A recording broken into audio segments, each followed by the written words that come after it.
You're waiting for a video that will take you far away. You know where you hope this video will take you, but you can't know for sure. Yet, it doesn't matter, because you'll always be with me. Welcome back everyone, second YouTube video. I know you thought this was a one-off, right? But here I am again, and this time I'm talking about Inception. Haha. I hope you guessed it right from the creepy intro, because I did my best. I memorized some lines for you. See? Real effort here. Okay.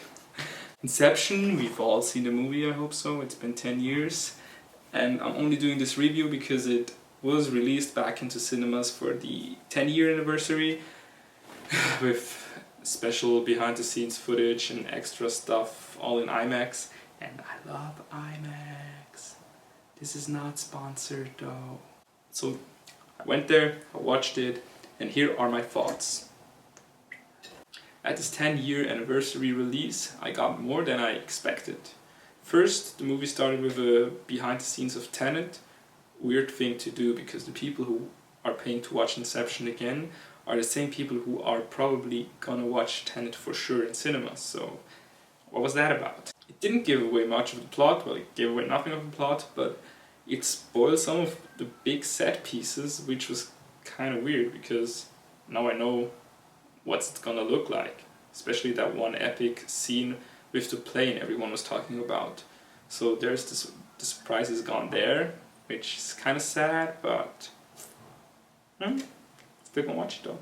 After the behind the scenes for Tenet, there was a closer look at Inception, and what struck out most about that was how Christopher Nolan said he doesn't like using CGI in his movies, or not a lot of it, because with the technological advances the movie will look outdated a few years down the line, and he's so totally right about that. And now rewatching Inception, the few scenes that are done with CGI are so well done and so limited in the entire thing that they don't really stand out. Good job there. First thought, Inception does not lack style. From the set pieces to the costumes to the establishing shots of the city, everything is done with style.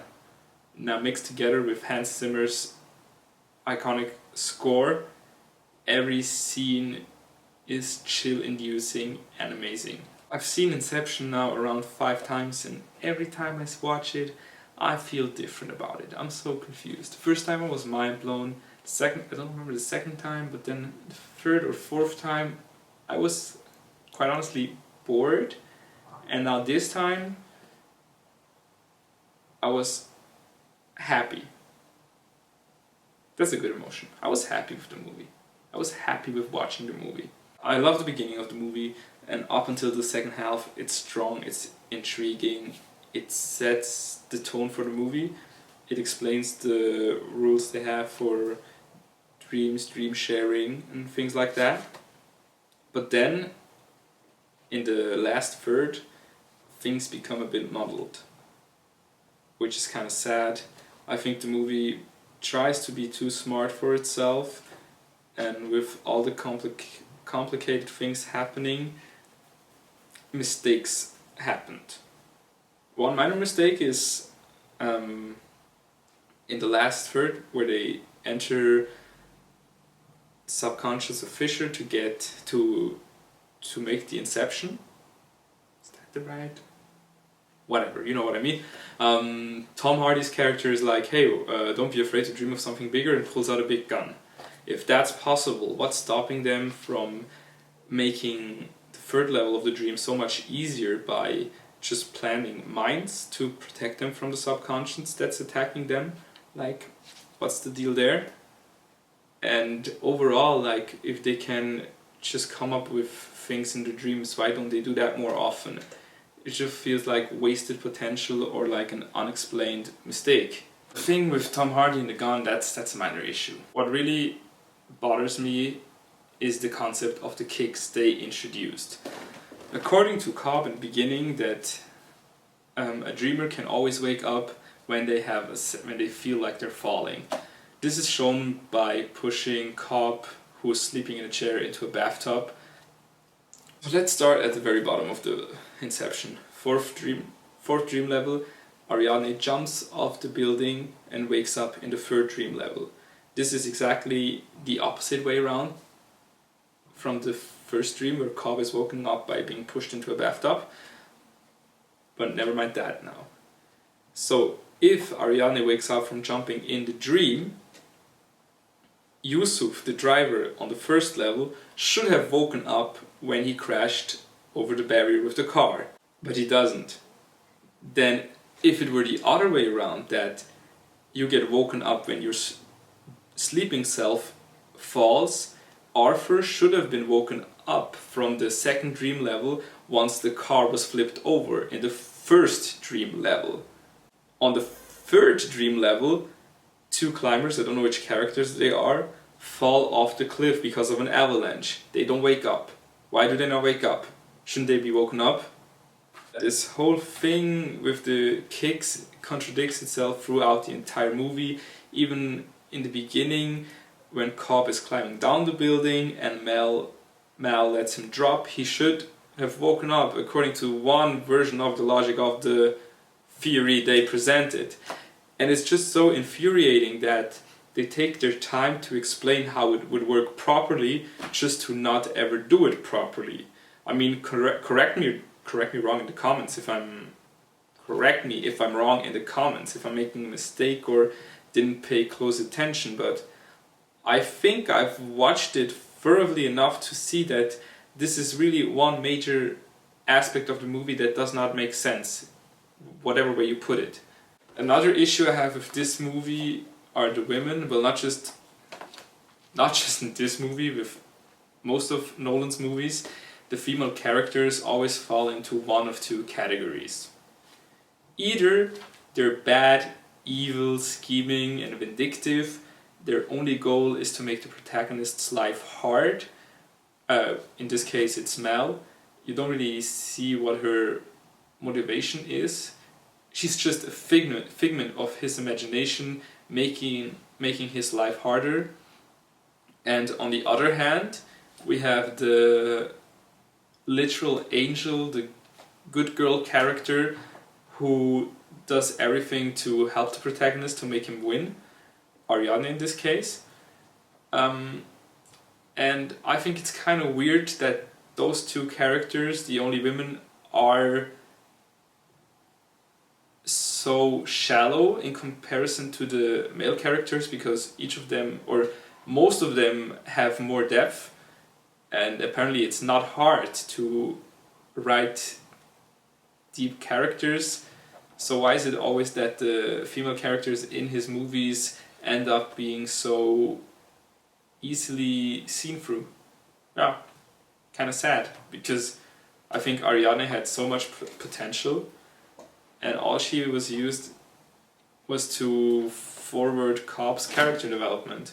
On a final note, I noticed this time around, and maybe I'm 10 years late to the party, so please don't get mad at me, is that the entire movie feels like a dream. Not like my dreams though. My dreams are weird and crazy and something else. Like a regular dream, like textbook definition of a dream. The movie starts and you're smack in the middle. You don't know where you came from, how it started, like they explain how dreams work in the movie. And then with each transition to a new city, you don't really know how you got there. It's just like opening shot of a city, bam, we're there in the middle of the action. I mean, obviously they never explain in movies how they traveled from A to B, but I feel like in Inception it was purposely done in a way to make the viewer confused, scratch their heads for a moment, but as soon as it keeps going, that feeling of confusion is gone. Like in Dream. What supports the idea that this movie is like a dream, or at least what supports my idea, is how small scale the plot is. You don't really see the outside world or how it influences the movie. It's just always this big, nameless, faceless, no, not nameless, but faceless organization who's hunting Cobb down, like the subconscious of a dreamer hunts down another person. And how Cobb's goal is to get to America, back to his children, but the whole movie doesn't really focus on that. It focuses just on the surreal journey to get there.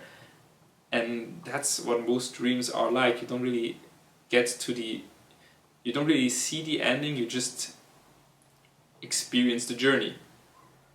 And I don't know if that was intended. I hope it was intended. Maybe I should have noticed that years ago. I really hope he did that on purpose, Nolan, because it's a stroke of genius. And at the cinema I was beating myself up for not seeing this sooner. There are so many parallels between dream and reality in this movie that I'm not convinced anymore that Cobb is awake at the end or is ever awake during the movie. But that's another thing. Maybe we can discuss that. Type your thoughts into the comments. This re-release shortly before Tenet is a smart move, because cinemas have been closed because of COVID and nobody has been going there, and now they basically are making money with a movie that's been already out. The hype for Tenet gets raised again. People are excited. I hope Tenet will be amazing. I mean, there's no doubt that it will be epic, given Nolan's cinematic style. I just hope that he managed to improve on the things I mentioned, like how the female characters are always so shallow and look like stock characters, but also I hope that the action sequences are filmed with a steadier hand, because at times in Inception it was very shaky. Obviously not on a Transformers level, but still could have been could have been smoother. I hope you know what I mean. Thank you for watching. I hope this video made more sense. I tried to put more coherence into my thoughts, because they're a mess sometimes. If you like this video, please give it a like. Subscribe, because there will be more videos. And leave comments, what you liked, what you didn't, how can I improve these videos. And also your thoughts on Inception. Do you agree with me? Do you not agree with me? Do you hate me now for what I said? And please don't. So much love going on here. Follow me on social media if you want to. I will put the usernames in the description of this video. And talk to me. I will reply in 3 to 4 business days. Just kidding. I don't have a life. You'll get an answer straight away. Thank you so much. See you next time. Peace out.